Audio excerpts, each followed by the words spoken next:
২০২৬ সালের ফেব্রুয়ারি মাসে ত্রয়োদশ জাতীয় সংসদ হবে এমনটাই অন্তর্বর্তীকালীন সরকারের পক্ষ থেকে জানানো হয়েছে। তাই রাজনৈতিক দলগুলো রয়েছে নির্বাচনমুখী। অন্তর্বর্তী সরকার বারবার জানিয়েছে যে করেই হোক ফেব্রুয়ারি দ্বিতীয় সপ্তাহের মধ্যে সংসদ নির্বাচনের আয়োজন তারা সম্পূর্ণ করবে। এদিকে বিএনপির ভারপ্রাপ্ত চেয়ারম্যান তারেক রহমান মনোনয়ন প্রত্যাশীদের সঙ্গে মতবিনিময় করেছেন নিজ নিজ নির্বাচনী এলাকায় পরিচিত ও গ্রহণযোগ্যতার পাশাপাশি দলীয় জরিপে যারা এগিয়ে আছেন তারাই আলোচনায় আছেন। বিএনপি রাজনীতির সঙ্গে যুক্ত আছেন সাংবাদিক ও বিনোদন অঙ্গনের তারকারাও। আগামী জাতীয় সংসদ নির্বাচনে মনোনয়ন প্রত্যাশীদের মধ্যে তাদের নামও শোনা গিয়েছিল। এতদিন ধরে গণসংযোগও করেছেন তারা। তবে সোমবার আসন্ন জাতীয় সংসদ নির্বাচনের ২৩৭টি আসনের সম্ভাব্য প্রার্থীর নাম ঘোষণা করেছে বিএনপি। এতে কোথাও নয় কোনো সাংবাদিক ও তারকার নাম। এর আগে বিএনপির মনোনয়ন প্রত্যাশিত তালিকায় অভিনয়াঙ্গনের মানুষের চেয়ে সঙ্গীতাঙ্গনের মানুষের নামই বেশি উচ্চারিত হয়েছে।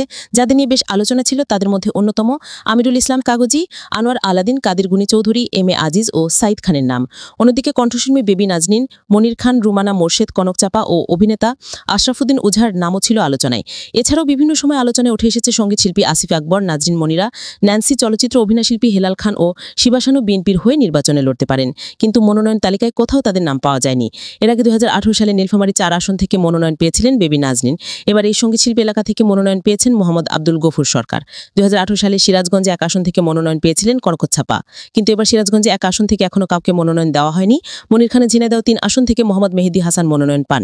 সাংবাদিক আমিরুল ইসলাম কাগজি প্রথমবারের মতো মনোনয়ন প্রত্যাশা ছিলেন খুলনা ৬ আসনে। একই আসনে আলোচনায় ছিলেন আনোয়ার আলাদিনের নাম। চট্টগ্রাম ২ আসনে মনোনয়ন আশা করেছিলেন সাংবাদিক কাদের গুণী চৌধুরী, এম এ আজিজ আশা করেছিলেন পাবনা ১ আসনে, আর সাইদ খান গণসংযোগ করেছিলেন ফিরোজপুরে ১ আসনে। তবে কেউ কেউ মনে করছে নির্বাচনের সময় ঘনিয়ে এলে নির্বাচনের হিসাব নিকেশে দিক ওদিক হতে পারে, তাই এখনো সিদ্ধান্ত না নেওয়ায় ৬৩ আসনে বিএনপির কোনো প্রার্থীর নাম দেওয়া